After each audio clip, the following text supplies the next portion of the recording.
শুধু রাজনীতি করার জন্য বলা নয়, বা অপপ্রচার করে কুৎসা করার জন্য বলা নয়। সত্যিকারের শ্রমিক, কৃষক, ছাত্র, যুব, মহিলা, গ্রাম শহর মিলিয়ে ইন্ডাস্ট্রি, শিল্প, কৃষি সব নিয়ে কথা বলতে হয়। এবং গতকাল খুব আশ্চর্যজনকভাবে আমরা লক্ষ্য করলাম সারা দেশবাসী, যখন ফার্মার্স বিল নিয়ে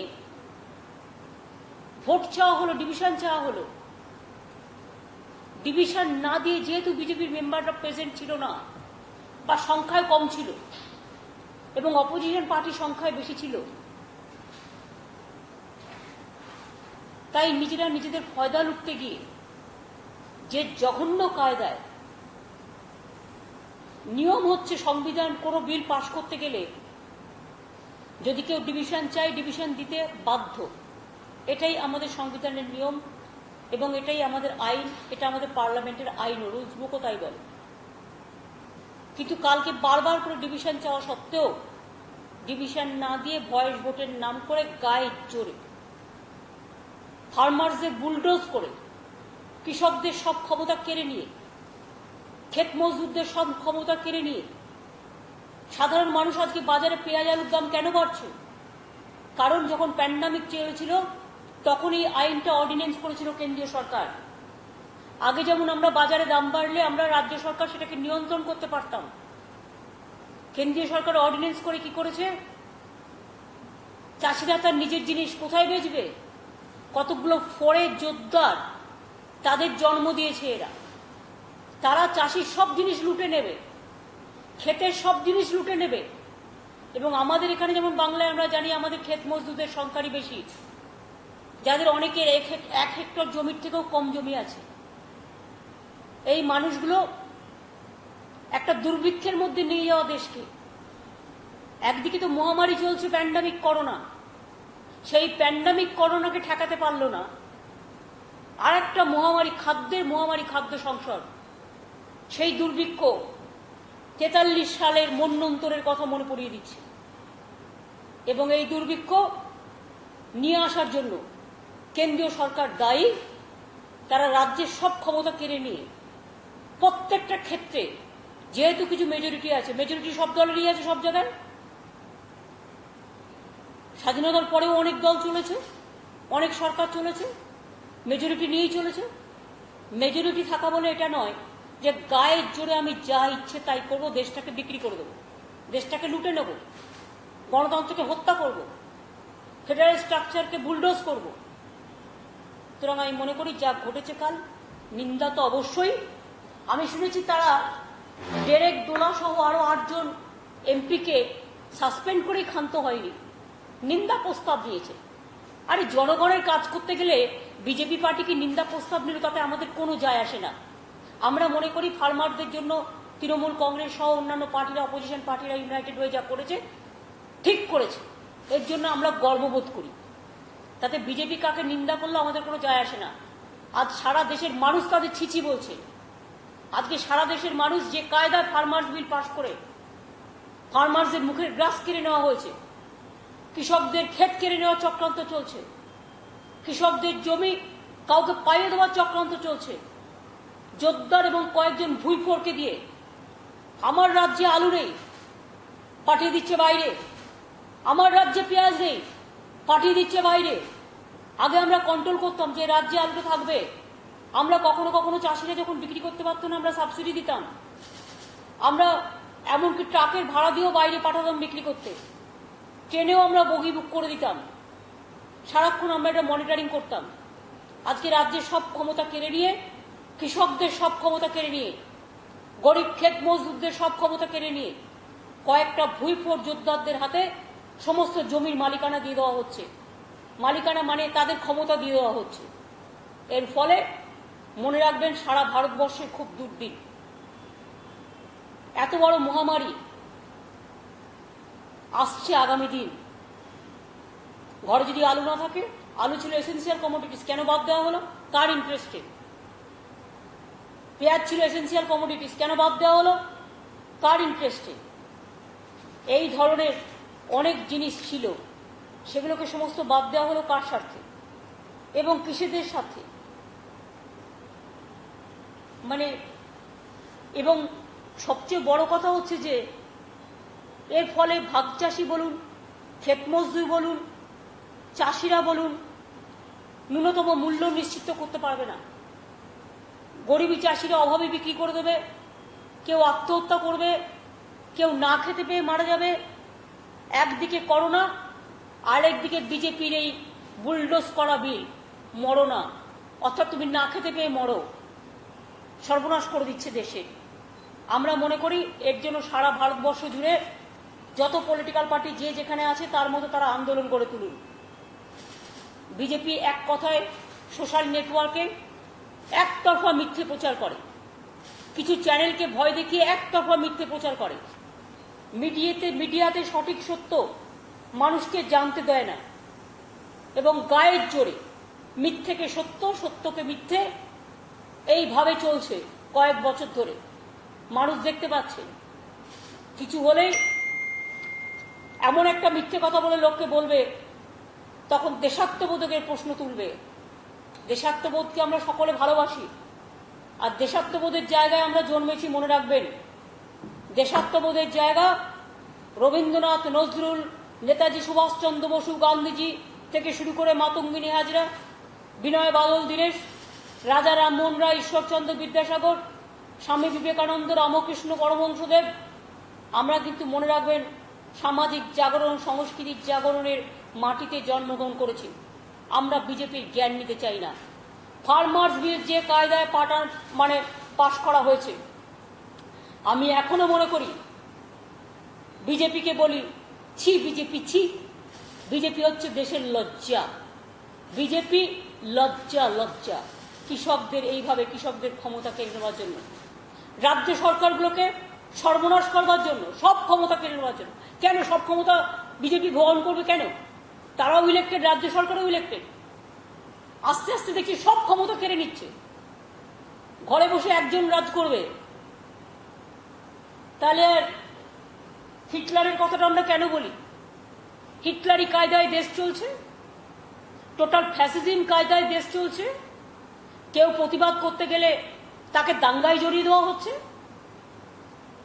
যোগেন্দ্র যাদবদের মতো মানুষকেও, এমনকি সীতারাম ইয়েচুরি, তার সাথে আবার পলিটিক্যাল ডিফারেন্স থাকতেই পারে, চার্জশিটে তাদের নামও দেওয়া হয়েছে। যদি কেউ সত্যি অন্যায় করে তার নাম চার্জশিটে দিলে আমার কোনো আপত্তি থাকবে না। তো সেখানে যারা দাঙ্গা করেছিল তার নাম নেই কেন? যেটা সবাই দেখেছিলেন আপনারা। বিজেপির রাজ্যগুলোতে গিয়ে দেখুন, তাকান, যারা বাংলায় থাকে তারা বুঝবেন না। ত্রিপুরায় কোনো মানুষ যদি কথা বলে, বাইরে থেকে লোক নিয়ে এসে পিটিয়ে তাদের সরিয়ে দেওয়া হয়। টিচাররা একটা আন্দোলন করতে গিয়েছিলেন, তাই করেছিলেন। এরকম অনেক জায়গায় অনেক কর্মীরা আন্দোলন করেছিলেন, এটাই করেছিলেন। আসামে ওদের অত্যাচার আপনারা দেখেছেন, কর্ণাটকাতেও দেখেছেন, গুজরাটেও দেখেছেন, উত্তরপ্রদেশেও দেখেছেন, দিল্লিতেও দেখেছেন। কোথায় দেখেননি? আর আজকে সব রাজনৈতিক দলগুলো এক হয়েছে একটা ইস্যুতে, কৃষক ইস্যুতে, আগামী দিন শ্রমিক ইস্যুতেও সব রাজনৈতিক দলগুলো এক হবে। কি করে একটা সরকার বলে, আগে যে আইনটা ছিল 50 জন থাকলে সেখানে কোনো কিছুর প্রয়োজন ছিল না, আর এখন একটা নিয়ম করেছে, একটা বিল নিয়ে এসছে লেবার লজ, বলছে 300 জনের মতো লোক থাকলেও কেন্দ্রীয় সরকারের সংখ্যাটা বাড়িয়ে 300 করতে চায়। কেন? 300 জন থাকলে ডিটেন্স করতে পারবে, ছাঁটাই করতে পারবে যখন ইচ্ছা। তো ম্যাক্সিমাম ইন্ডাস্ট্রি তো স্মল স্কেল ইন্ডাস্ট্রি। ম্যাক্সিমাম ইন্ডাস্ট্রিতে তো আজকাল তো এমনিতে মেশিনের জন্য সংখ্যা কমে গেছে, সব জায়গা থেকে রিট্রেঞ্চ হয়ে যাচ্ছে প্রায়। এমনিতেও প্যান্ডামিকের এতে রিট্রেঞ্চমেন্টের সংখ্যা খুব বেশি। এটা একটা বড় বজ্রাঘাত। 300 কর্মীর যেখানে সব কেন্দ্রীয় সরকার, আগে এটা 100 জন করার কথা বলা ছিল, পশ্চিমবঙ্গের ক্ষেত্রে সংখ্যাটা ছিল 50, দেশের ক্ষেত্রে ছিল 100। এটাকে বাড়িয়ে বলা হচ্ছে 300 জনের মতো যেখানে আছে সেখানে সরকার ইচ্ছে মতো তাদের ছাঁটাই করে দিতে পারবে, কোনো আইন কানুন কোনো কিছু কাজ করবে না। What is this? শ্রমিকদের ওপর বজ্রাঘাত আর কৃষকদের ওপর প্রত্যাঘাত। পাপমোচন করার ক্ষমতা নেই, সাপমোচনের কথা বলতে এসছি।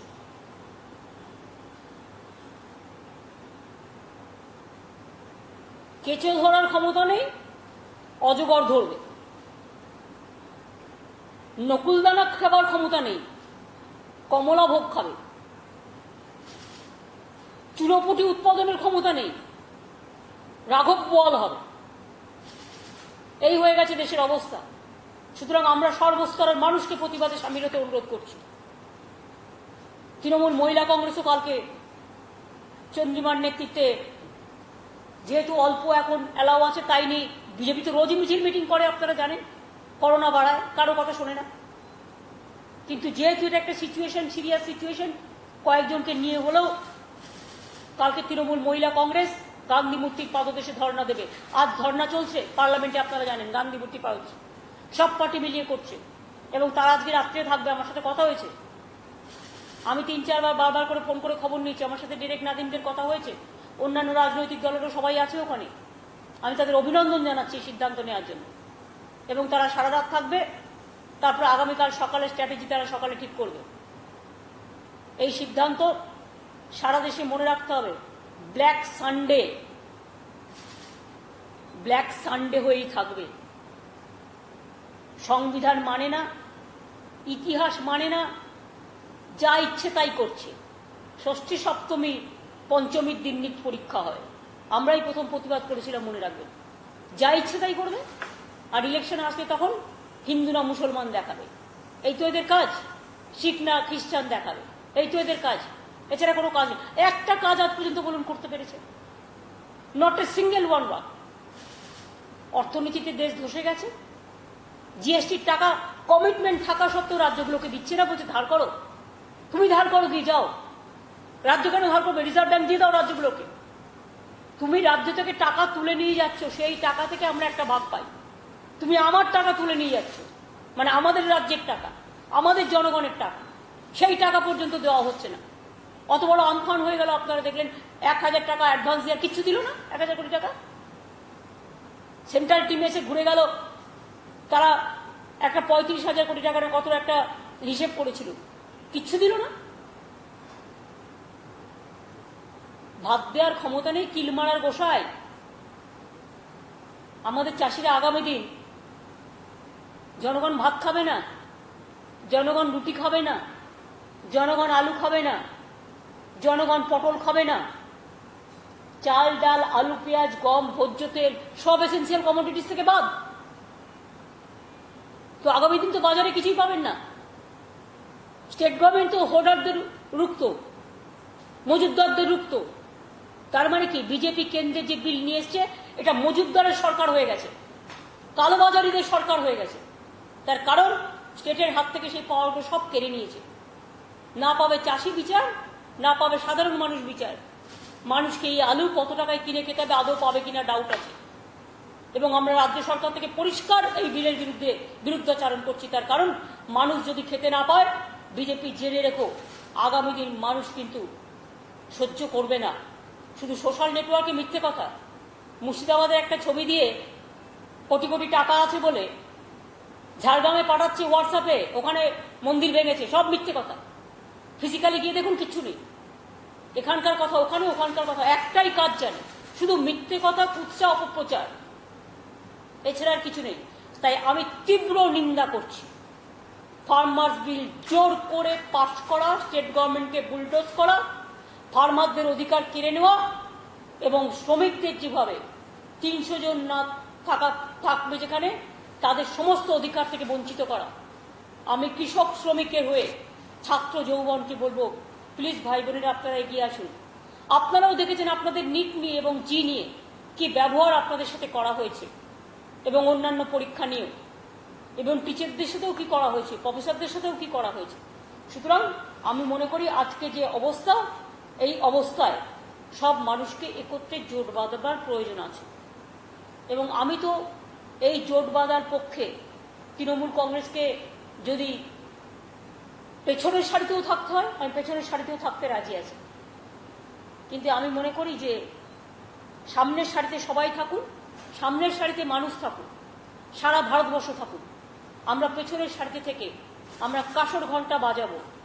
আমরা কাঁসর ঘণ্টা বাজিয়ে বারবার করে মানুষকে বলবো, এই বিজেপির সরকার আর নেই দরকার। এই বিজেপির সরকার বিদায় নেওয়া দরকার। এই বিজেপির সরকার লজ্জার সরকার। কেন্দ্রের বিজেপির সরকার ছি ছির সরকার। এই বিজেপির সরকার, তাই বলি, মানুষকে পুরোপুরি বিভ্রান্ত করে যদি কেউ মনে করে উলঙ্গ রাজা তোমার কাপড় কোথায়, এই কোশ্চেন যদি করে, তাহলে বিজেপি আজকে কি জবাব দেবে? এইটুকু আপনাদের কাছে আমার বলা ছিল। গণহত্যা হয়েছে সংবিধানের গণ আদালতে। হাল চাষ করবার ক্ষমতা নেই, কৃষকের হাল ফেরাবেন। কি করেছেন কৃষকদের জন্য যে হাল ফেরাবেন? কোনোদিন জীবনে চাষ করেছে? লাঙল দিয়েছে? কয়েকজন ভুইপোর বলছে আমিও চাষি। আপনারা যদি চাষি হন তাহলে তো চাষিরা হয়ে যাবে বাসি, যে রিয়েল কাজটা করে।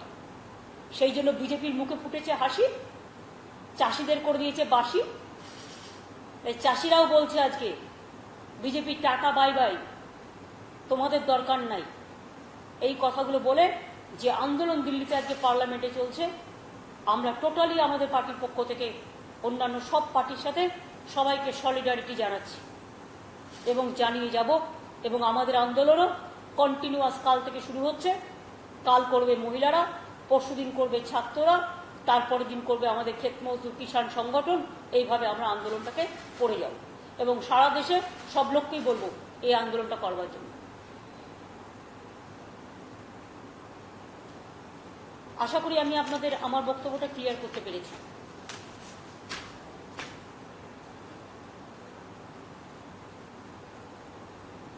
আর কারোর কিছু প্রশ্ন করার জায়গা আমার মনে হয় নেই।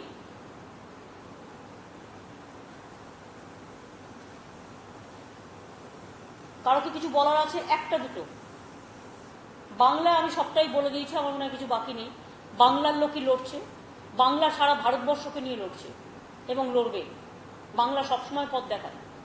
আর কি বলুন?